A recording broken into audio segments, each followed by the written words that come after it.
Did we really expect anything drastic or different with its design, especially when the iPad line as a whole has its own characteristic look and feel? Not really, but for anyone upgrading from the iPad mini 3 or 2, you might find it a bit surprising to know that your existing set of cases and covers won't be compatible, despite its overall design DNA being relatively unchanged. Technically speaking, the iPad mini 4's dimensions have subtle changes that in many aspects trim off the fat to give it an incremental improvement, like its lighter weight 304 grams and slimmer profile 0.24 thin. So yeah, you're going to need to buy new cases for this one. True to its form, it's the same aluminum chassis that we've seen before, with the chamfered beveled edge running the entire perimeter of the tablet. While its design is a recycled one, it's nonetheless still one of the more premium-made tablets on the market, which is a comforting sight to behold. It's thin, incredibly light in weight, and for the most part, it's also easy to handle despite being on the wider side.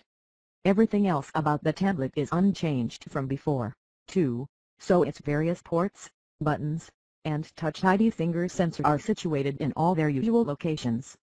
Display brighter and more color accurate, this Retina display is definitely an improvement. With the iPad mini 4, it's no shock to find the display with the same characteristics, the 7.9-inch 1536x2488 IPS LCD-based panel with an oleophobic coating.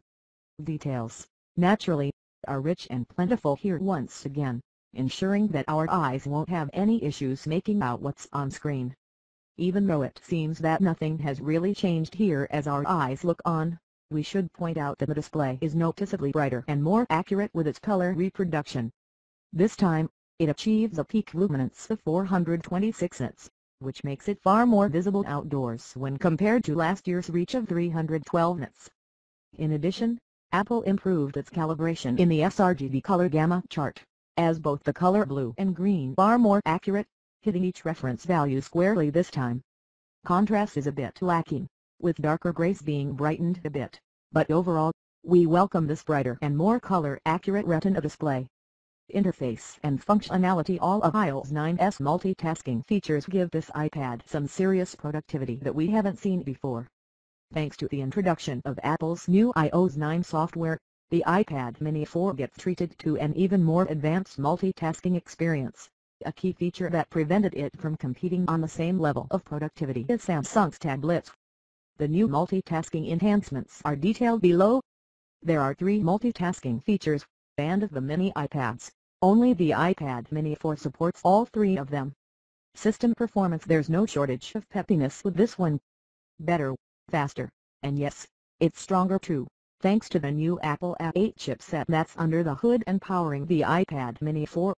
This dual-core 1.5 GHz configuration based on 64-bit architecture, accompanied by 2 GB of RAM and the PowerVR GX 6450 GPU, is claimed to deliver a 30% improvement with its processing performance, and up to 60% faster graphics rendering as well.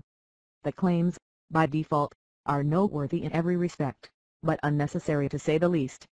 That's because its real-world performance substantiates what we already know, and it's that the iPad mini 4, just like all the other iPads in Apple's portfolio, delivers an unprecedented responsiveness to everything.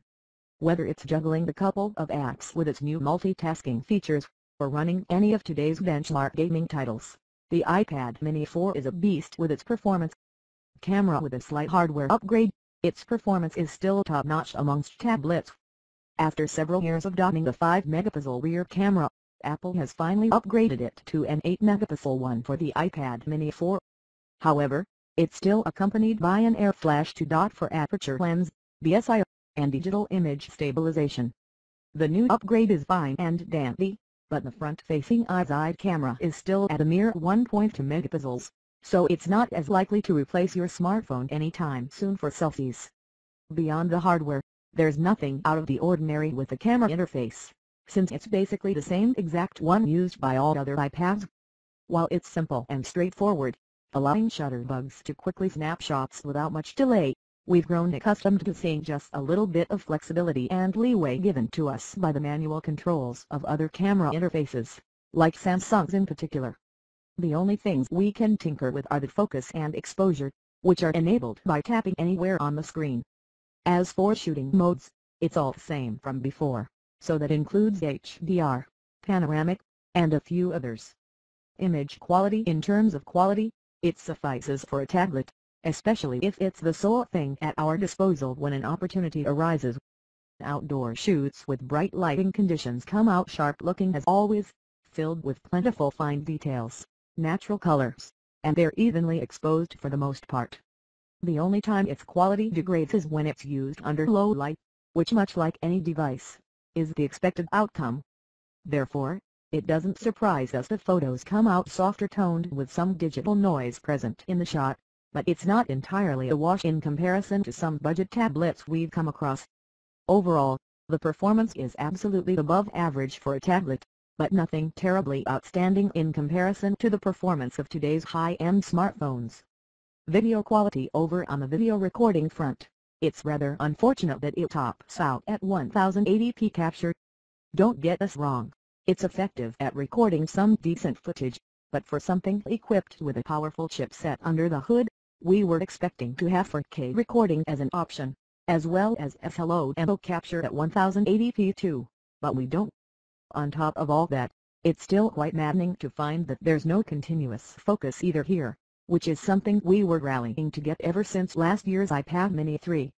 Multimedia. The speakers might emit a weaker output, but it still has some bite to it. The speaker grills are positioned along the tablet's bottom edge, which is where they've been since the beginning.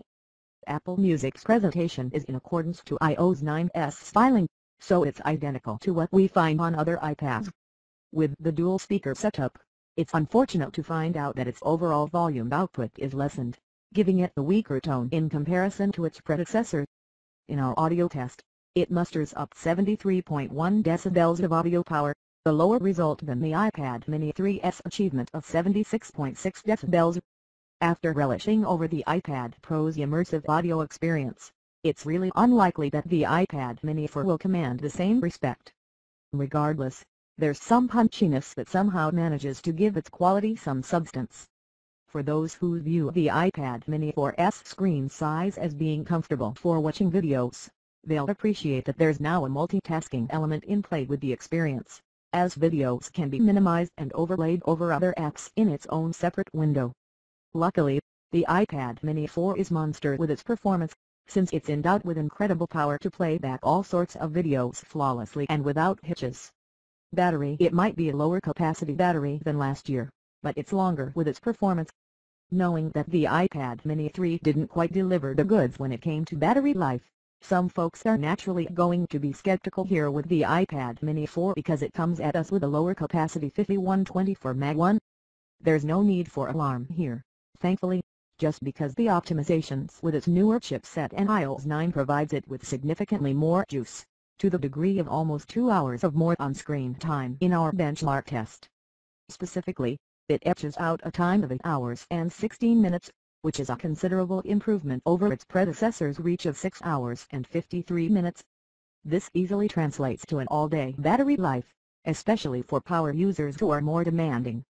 Even though its recharge time of 191 minutes is decent for a tablet of its caliber, it's by comparison slower to some its direct rivals, like the Samsung Galaxy Tab S2 8.0-inch, which takes only 152 minutes to achieve full charge.